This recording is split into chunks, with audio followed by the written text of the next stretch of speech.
माननीय प्रधानमंत्री जी पुरानी पेंशन बहाल करें, बहाल करें। पुरानी पेंशन हक है हमारा, लेके रहेंगे, पुरानी पेंशन हक है हमारा, लेके रहेंगे। देखिए, हम क्रांति सिंह प्रदेश अध्यक्ष उत्तर प्रदेश पंचायती राज ग्रामीण सफाई कर्मचारी संघ पुरानी पेंशन बहाली संयुक्त मोर्चा के प्रदेश संयोजक उत्तर प्रदेश से हैं। उत्तर प्रदेश पूरे भारत का सबसे बड़ा राज्य है, जहां से लगभग 80 सांसद आते हैं। यह देश के प्रधानमंत्री जी के लिए सोचने का विषय है कि जो पुलवामा में शहीद है, आज उसे पुरानी पेंशन की व्यवस्था नहीं है। इन्हें क्या गया था कि ये सिक्किम से चलकर आए। ये तो सरकार के माथे पे कलंक होता है ना, कि जब देश की बेटियां, ये भारत है, हम लंदन के रहने वाले नहीं, हम अमेरिका के रहने वाले नहीं हैं। जब देश की बहू और बेटियां सड़कों पर आएंगी, ये सोचने का विषय सरकार का है। देश का नौजवान सड़कों पे आएगा, ये सोचने का विषय सरकार है। डॉक्टर राम मनोहर लोहिया की आज हमें याद आ रही है। उन्होंने कहा था कि जब जब सड़कें सूनी होती है तो सरकार और संसद हमारा हो जाती है। मोदी जी की सारी योजनाओं को, चाहे शौचालय की योजना हो, आवास की योजना हो, विधवा पेंशन हो, वृद्धा पेंशन हो, आयुष्मान कार्ड हो, जितनी भी योजना हो, जम्मू कश्मीर से लेकर कन्याकुमारी तक और गुजरात से लेकर के सिक्किम और मेघालय तक की सारी योजनाओं को यही कर्मचारी, शिक्षक और अधिकारी जनता तक पहुंचाने का काम करते हैं। आप तो सर जो है उस क्षेत्र से आते हैं जहाँ से प्रधानमंत्री मोदी जी पार्लियामेंट मेंबर हैं। आपकी कुछ नजदीकियां भी होंगी। आपने ये पूरे देश के ये ओपीएस की कुछ बातें आपने उनको रखा अपनी तरफ से?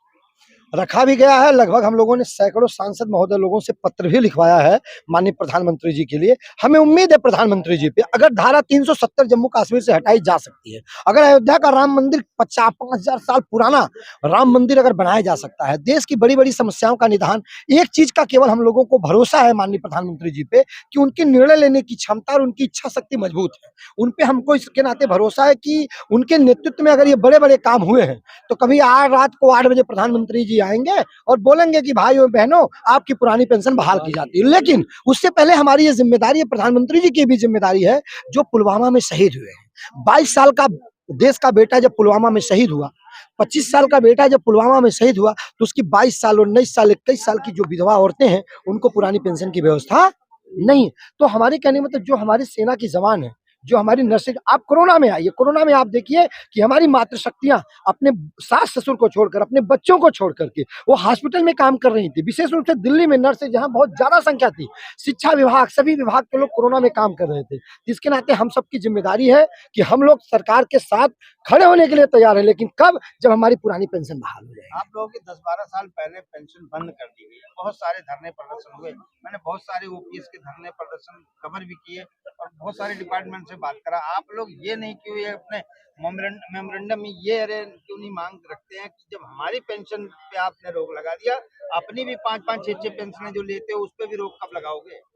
लगातार प्रयास जारी। आप देखिए, आदरणीय मंजीत पटेल जी के नेतृत्व में दिल्ली में कई बार सरकार के महत्वपूर्ण लोगों से, मैं नाम नहीं लूंगा, सरकार के महत्वपूर्ण लोगों से बात हुई। अगर आज पूरे हिंदुस्तान में किसी की फाइल अगर चल रही है पुरानी पेंशन के संबंध में, मैं पूरे गर्व और जिम्मेदारी के साथ मैं क्रांति सिंह कह रहा हूं, तो मंजीत जी पटेल के नेतृत्व में ही फाइल चल रही है। पुरानी पेंशन पे मुझे विश्वास है शीघ्र ही कोई ना कोई फैसला आएगा, क्योंकि मोदी जी तक ये संदेश पहुंच रहा है कि जब देश एक, टैक्स एक, संविधान एक, तिरंगा है, तो पेंशन आखिर दो क्यों हो? आज पूरा भारत एक साथ जुड़ क्यों रहा है?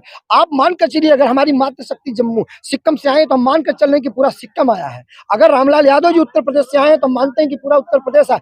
आज संख्या नहीं बुलाई गई थी, नहीं तो यहाँ सरसों छींटने की जगह नहीं मिलती। आज तो प्रतिनिधिमंडल को बुलाया गया था कि हम लोग आज ये जो चिंगारी है, ये आने वाले दिसंबर और जनवरी तक मसाल बनकर बनेगी, और मेरा दावा है कि प्रधानमंत्री जी से हम लोग पुरानी पेंशन बहाल करा लेंगे। चलो सर, आज जो जंतर मंतर पे हजारों की भीड़ आई, आपने चलो इनको पदाधिकारियों को बुलाया था, ये तो भर जाएगा वैसे भी जब इनके सब जुड़े हुए लोग आएंगे।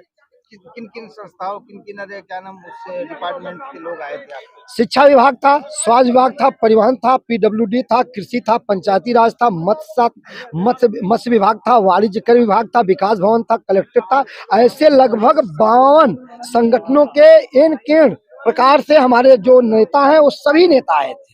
पीडब्ल्यूडी, विशेष रूप से पीडब्ल्यूडी की बहुत अच्छी राज्यों से आए थे। राज्यों के मामले में अगर आप देखिए तो सिक्किम था, नागालैंड था, मध्य प्रदेश था, जम्मू कश्मीर था, हिमाचल था, पंजाब था, गुजरात था, हरियाणा था, मेरा खुद का अपना उत्तर प्रदेश था, एमपी था, उड़ीसा था, छत्तीसगढ़ था और कर्नाटक था। मैं कह रहा हूं सर, एक दिल्ली बार विशेष रूप दोबारा दिल्ली जो है के सरकार को अपनी तरफ से इस जंतर मंतर की धरती से जो आप लोगों की मुख्य मांग है, जिसके वजह से आप लोग यहाँ आए थे, उसको बताएं जरा। केवल मुख्य चीजें हम एक ही चीज शॉर्टकट में कहना चाहेंगे कि पुरानी पेंशन कोई भीख नहीं है, कोई खैरात नहीं है, ये हमारा अधिकार था। जब अंग्रेज देश में थे, जब देश में अंग्रेज थे, काला कानून चलता था, इसीलिए कहा गया था कि देश बटा था, टुकड़ों में था अंग्रेजों का साम्राज्य। योजना लंदन में बनती थी, भारत में काम होता था, तब भी पूरे पेंशन देश में मिलती थी। अभी इससे पहले आप देख लीजिए कि जब अटल जी की सरकार भारत में थी, हिंदुस्तान में अटल जी की सरकार थी और उत्तर प्रदेश में माननीय मुलायम सिंह यादव जी की सरकार थी, लेकिन वही पश्चिमी बंगाल में पुरानी पेंशन बंद नहीं हुआ।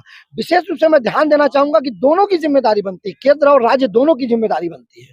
तो आज केंद्र और राज्य की जो जिम्मेदारी बन रही है, इसके नाते हम सभी लोगों की जिम्मेदारी बनती है कि हम लोग सरकार से जो अपील कर रहे हैं, सरकार अपनी बेटियों, लोग कहते हैं कि बेटी पढ़ाओ बेटी बचाओ, बेटियां बचेंगी कहाँ से, बेटियां पढ़ेंगी कहाँ से, सरकारी नौकरी में कैसे आएंगी? ये कहते हैं कि निजीकरण पे आप आ जाइए। एक मिनट, निजीकरण की बात मैं तो कहता हूँ कि सारी चीजों का निजीकरण रहे, सांसद और विधायकों का निजीकरण आप कर लीजिए। जो सांसद और विधायक अच्छा नहीं होगा उसको साइड कर दिए, लेकिन आपको एक बार अंगूठा लग गया तो 5 साल आप सांसद विधायक रहेंगे। तो इसलिए जब देश में एक व्यवस्था, एक कानून है, तो पुरानी पेंशन होनी चाहिए। शिक्षक को, कर्मचारियों को, सेना के जवानों को, सबको पुरानी पेंशन। ठीक है सर, ठीक, सर बताइए, आप अपना नाम बताइए सर।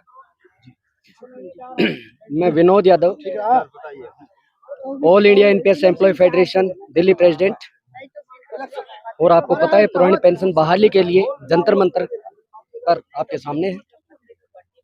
क्या सरकार को अपना सुझाव देंगे, संदेश देंगे? सरकार से सुझाव या आह्वान करते हैं हम, पुरानी पेंशन कोई खैरात नहीं है, ये हमारे सोशल सिक्योरिटी का इशू है, रिटायरमेंट के बाद सर्वाइव करने का इशू है, और ये कोई आर्थिक बोझ नहीं पड़ेगा सरकार पर। हम कैलकुलेशन करके मेमोरेंडम आज हमारा पढ़ेंगे तो सारी चीजें हमने कैलकुलेट करके हमने दिया है, किसी भी तरह से सरकार को फायदा है, मुनाफा है, नुकसान नहीं है, और आसानी से पुरानी पेंशन बहाल हो सकती है। क्या क्या मेमोरेंडम में कुछ बता दें सर? मेमोरेंडम में पूरी तरह से कैलकुलेशन करके दिया हुआ है, जो सीपीएफ का जो 10% और 14% का, उसका अलग अलग करके पार्ट कर दीजिए। जो 10% कटवाते हैं उसको जीपीएफ में कन्वर्ट करिए, कर्मचारी आपको ज्यादा पैसे देगा। 10% ही क्यों कटवाए, वो मोर देन 10% करवाए, उसको जीपीएफ में कन्वर्ट करिए। जो आपका रिटर्न है 14%, वो आप बढ़ाइए घटाइए, वो सरकार का निर्णय है, उसको आप पेंशन में चेंज कर दीजिए, ओपीएस बहाल हो जाएगी। अगला जो है आप लोगों का, आज अगर आप लोगों की मांग को सरकार नहीं मानती, सरकार नहीं झुकती है ओपीएस की मांग को लेके, तो अगला कदम क्या होगा आपका? सर पहली बात तो हम पूरी तरह से सकारात्मक है, सरकार कोई न कोई जरूर कदम उठाएगी, और ये जो आज जंतर मंतर है, एक अच्छा मैसेज जाएगा सरकार के पास, और उनको कोई न कोई कदम उठाना पड़ेगा। दूसरी बात, यदि नहीं होती है तो हमारा जो पूरी टीम है उसका सामूहिक निर्णय होगा, और अंतिम निर्णय संसद घेराव भी हो सकता है।